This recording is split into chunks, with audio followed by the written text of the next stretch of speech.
Hi friends, இது போன வாரம் நாங்கள் வேளாங்கண்ணி போயிட்டு வந்த வீடியோ. மாதா தீர்த்த குளத்துக்கு ஒரு நேர்ச்சி இருந்தது. அது எதுக்குன்னா, எங்கள் தம்பி பொண்ணு பேர் ஜெசிகா. அவளுக்கு 2022 ஜூலை மாதம் டெங்கு ஃபீவர் பிரெயின் பாதிச்சிருச்சு. 15 நாள் கோமா ஸ்டேஜில் தான் இருந்தால், நினைவில்லாமல் இருந்தால். ரெக்கவர் ஆகிறது ரொம்ப கஷ்டம்னு சொன்னாங்க. நடக்கிறது கொஞ்சம் கஷ்டம்னு சொன்னாங்க. ஆனால் 1 வருஷம் போதெல்லாம் 6 மாதம் போதெல்லாம் எந்திரிச்சு இந்த பிறந்த குழந்தை நடக்கிற மாதிரி நடக்க ஆரம்பிச்சிட்டா. எட்டி வச்சு நடந்துட்டு இருந்தா. இப்போ ஒரு ஆள் சப்போர்ட்டில் ஓரளவுக்கு நடப்பாள். நடக்கிறதுக்கு கஷ்டப்படுறவங்க. ஆனால் எல்லோரும் முட்டியில் போகிறாங்க, நானும் முட்டியில் தான் போவேன்னு சொல்லிட்டு 2 பேர்த்தோட கையை பிடிச்சிட்டு 1 கிலோமீட்டருக்கும் முட்டியில் வர்றா. அதே மாதிரி பின்னாடி அப்பா அடிப்பாதம் வச்சுட்டு வந்துட்டுருக்கிறாரு.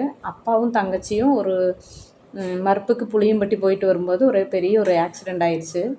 நான் அப்போ மாதாட்ட கும்பிட்டேன், ஒரு பிரச்சனையும் வரக்கூடாது கடவுளே, மழை மாதிரி வர்ற பிரச்சனையை பனி மாதிரி மாற்றி கொடுங்க அப்படின்னு சொல்லி கடவுள்கிட்ட வேண்டிட்டேன்.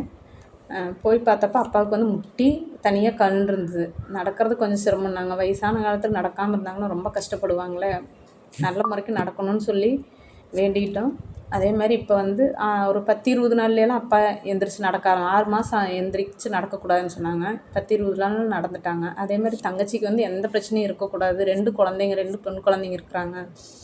அவளுக்கு ஏதாவது பிரச்சனைனா என்ன பண்ணுறதுன்னு சொல்லிட்டு ரொம்ப சங்கடப்பட்டிருந்தேன். அவளுக்கு அந்த இயர்பட்ஸ் மட்டும் ஒரு பிரச்சனை இருந்தது. அது மருந்து மாத்திரையிலே சரியாயிடுச்சு. நல்ல முறைக்கு ரெக்கவர் ஆகி வந்துட்டா.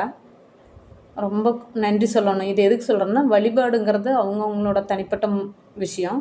ஆனால் கடவுளுங்கிறது ஒருத்தர் தான். கடவுள் நம்பினா கண்டிப்பாக கைவிட மாட்டார்.